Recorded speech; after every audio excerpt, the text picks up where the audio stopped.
നമസ്കാരം. എൻ്റെയൊക്കെ കുട്ടിക്കാലത്ത്, അത് ഞാനൊക്കെ സ്കൂളിൽ പഠിക്കുന്ന സമയത്ത്, 10-40 വർഷങ്ങൾക്ക് മുമ്പ് എൻ്റെ വീട്ടിലേക്ക് ഓരോരുത്തരും ഞങ്ങളെ പേടിപ്പെടുത്തുമായിരുന്നു. രാത്രിയൊന്നും പുറത്തിറക്കരുത്, മാടൻ്റെ ശല്യമുണ്ട്, യക്ഷിയുടെ ശല്യമുണ്ട് എന്നൊക്കെ പറഞ്ഞ് പേടിപ്പെടുത്തുമായിരുന്നു.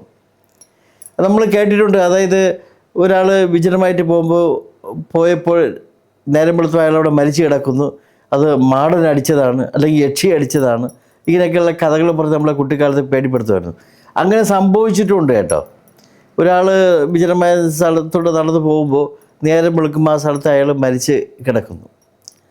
അപ്പോൾ മാടനാണ്, അതാണ് ഇതാണെന്ന് ഭയങ്കരമായിട്ട് ഞങ്ങളെ ഭയപ്പെടുത്തും. ശരിക്കും അത് മാടൻ വല്ലതുമാണോ? അല്ല. വിജനമായ സ്ഥലത്തൂടെ പോകുമ്പോൾ അയാൾക്കുണ്ടാകുന്ന മാനസിക സമ്മർദ്ദം, ഈ സമ്മർദ്ദത്തിൻ്റെ ഇതുകൊണ്ട് അയാൾക്കുണ്ടാകുന്ന കാർഡിയാക് അറസ്റ്റാണ്. ഇന്നത്തെ കാലത്താണെങ്കിൽ ആൾക്കാർ അതേപോലെ അദ്ദേഹത്തിന് നടന്നു പോയപ്പോൾ കുഴഞ്ഞു വീണെന്നോ അല്ലെങ്കിൽ കാർഡിയാക് അറസ്റ്റ് ഉണ്ടായെന്നോ പറഞ്ഞാണ് മരണം സ്ഥിരീകരിക്കുന്നത്. പക്ഷെ അന്നത്തെ കാലത്തോ? ഞാനിപ്പോൾ ഇത് പറയാൻ കാരണം വേറൊരു സംഭവം ഉണ്ടായപ്പോൾ എനിക്കിത് ഓർമ്മ വന്നു. പക്ഷെ അതുമായിട്ടൊരു ബന്ധവുമില്ല, ഞാനിത് പറഞ്ഞു എന്ന് മാത്രമേ ഉള്ളൂ. അത്ഭുതങ്ങളൊക്കെ സംഭവിക്കില്ലേ? അത് പറയാൻ കാരണം ഈ അടുത്ത സമയത്ത് പത്തനംതിട്ടയിലൊരു സംഭവം ഉണ്ടായി.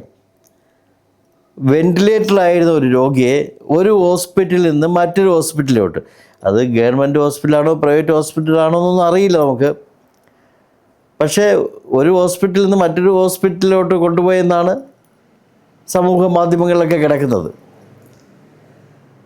അതും വിത്ത് വെൻറ്റിലേറ്ററുള്ള ആംബുലൻസിലാണ് ഇദ്ദേഹത്തെ കൊണ്ടുപോയത്. വെൻറ്റിലേറ്ററിൻ്റെ സഹായത്തോടെയാണ് അദ്ദേഹത്തെ യാത്ര കൊണ്ടുപോകുന്നത്. പോകുന്ന വഴിക്ക് ഏതോ കനാലിലോട്ട് ആംബുലൻസ് മറിഞ്ഞു. ഇവിടെ നല്ല ഒഴുക്കുള്ള വെള്ളത്തിലാണ്. അദ്ദേഹം അത്ഭുതമായി എല്ലാവരും നോക്കി രക്ഷപ്പെടുത്തുന്നതൊക്കെ അയാൾ നോക്കുമ്പോൾ, എല്ലാവരും നോക്കുമ്പോൾ അയാൾ കരയിൽ നിൽക്കുന്നു. ഒരു വെൻറ്റിലേറ്ററും ഇല്ലാതെ അയാൾ കരയിൽ നിൽക്കുന്നു. അയാൾ സ്വയം നീന്തി കരയിലോട്ട് ചെന്നു. അപ്പം ഞാൻ ചോദിക്കട്ടെ, ഈ വെൻറ്റിലേറ്ററിൻ്റെ സഹായത്തോടെ ശ്വസിച്ചുകൊണ്ടിരുന്ന ആൾ എങ്ങനെ ഇതിൻ്റെ ഒരു സഹായമില്ലാതെ വെള്ളത്തിൽ കൂടെ നീന്തി കരയിലെത്തിയത്?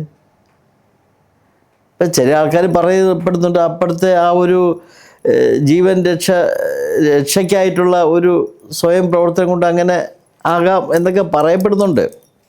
പക്ഷെ എനിക്കത് വിശ്വാസമില്ല കേട്ടോ. അങ്ങനെ സംഭവിക്കാം എന്തോ, പക്ഷെ ഇവിടെ ഞാനത് വിശ്വസിക്കുന്നില്ല. കാരണം ഈ വെൻറ്റിലേറ്ററിൽ അയാൾക്ക് ബുദ്ധിമുട്ടായതുകൊണ്ട് വെൻറ്റിലേറ്ററിൻ്റെ സഹായം കൊടുത്തു എന്നൊക്കെ പറയുന്നത് കറക്റ്റാണോ ആ ട്രീറ്റ്മെൻറ്റ്? നമ്മളൊന്ന് ചിന്തിച്ചു നോക്കേ. അങ്ങനെ ഉള്ള രോഗി എങ്ങനെയാണ് വെള്ളത്തിൽ വീണവരുടെ ഇതിൻ്റെ ഒന്നും ആവശ്യമില്ലാതെ വന്നത്? ഇതൊരു തട്ടിപ്പല്ലേ? പൈസ ഉണ്ടാക്കാനുള്ള ആശുപത്രിയിലെ ഒരു തട്ടിപ്പല്ലേ ഇത്? നമ്മൾ അതിനെപ്പറ്റി ചിന്തിക്കണം, സമൂഹം ചിന്തിക്കണം. കാരണം ഒത്തിരി ഹോസ്പിറ്റലുകൾ ഇതൊക്കെ സംഭവിക്കുന്നുണ്ട്. എല്ലാ ഹോസ്പിറ്റലൊന്നുമല്ല, ചില പ്രൈവറ്റ് ഹോസ്പിറ്റലൊക്കെ ഇതൊക്കെ സംഭവിക്കുന്നുണ്ട്. ഇപ്പോൾ ഈ അടുത്ത കാലത്തൊരു എൻ്റെ ഒരു ചെറിയൊരു കേസ് പറയാം. എനിക്ക് സമീപകാലത്തൊരു പനി വന്നപ്പോൾ രാത്രി 10-11 മണിയാകുമ്പോൾ ഹോസ്പിറ്റലിൽ കൊണ്ടുപോയി. ഹോസ്പിറ്റലിൽ കൊണ്ടുപോയി അവിടെ ട്രിപ്പൊക്കെ തന്ന് ഇട്ടു, എല്ലാം കഴിഞ്ഞു, പൈസയൊക്കെ അടച്ചു. പോകാൻ നേരത്തെ അവർ ഒരു ബില്ലൂടെ വിട്ടുപോയെന്ന് പറഞ്ഞു. അത് എല്ലാ പൈസ അടച്ചല്ലോ എന്ന് എൻ്റെ വൈഫ് പറയുകയും ചെയ്തു. അല്ല, ഒരു ബില്ലുണ്ടെന്ന് പറഞ്ഞു. നോക്കി അവർ ബില്ലെടുത്ത് കൊടുത്തു. നോക്കിയപ്പോൾ ഇഞ്ചക്ഷൻ എടുത്തതിന് 100 രൂപ. ഇഞ്ചക്ഷൻ എടുത്തതിന്, അതിൻ്റെ നീഡിലും മരുന്നും എല്ലാം നമ്മൾ വാങ്ങിച്ചു കൊടുത്തതാണ്. അപ്പം എടുത്തതിന് 100 രൂപ. എന്തൊരു കഷ്ടമാണ് ഇതൊക്കെ. തിരുവനന്തപുരം സിറ്റിക്കകത്ത് നടന്ന ഒരു സംഭവമാണ് ഞാൻ പറഞ്ഞത്, എനിക്കുണ്ടായ ഒരു അനുഭവം. അപ്പോൾ ഏത് വിധേനയും ആൾക്കാരിൽ നിന്നും പൈസ, ഏത് തട്ടിപ്പ് കൂടെയെങ്കിലും പൈസ ഉണ്ടാക്കുക. അവിടെ ഉണ്ടാകുന്ന ജോലി ചെയ്യുന്ന ജീവനക്കാർക്കോ മതിയായ ശമ്പളം പോലും കൊടുക്കില്ല. അവരോടൊക്കെ ചോദിച്ചറിയാം, കഷ്ടമാണ്. തുച്ഛമായ ശമ്പള രീതിയാണ് കൊടുക്കുന്നത്. ഹോസ്പിറ്റലുകാരോ കാശുണ്ടാക്കുന്നു. എന്താണ് ഹോസ്പിറ്റൽ മാനേജ്മെൻറ്റിൻ്റെയൊക്കെ രീതി?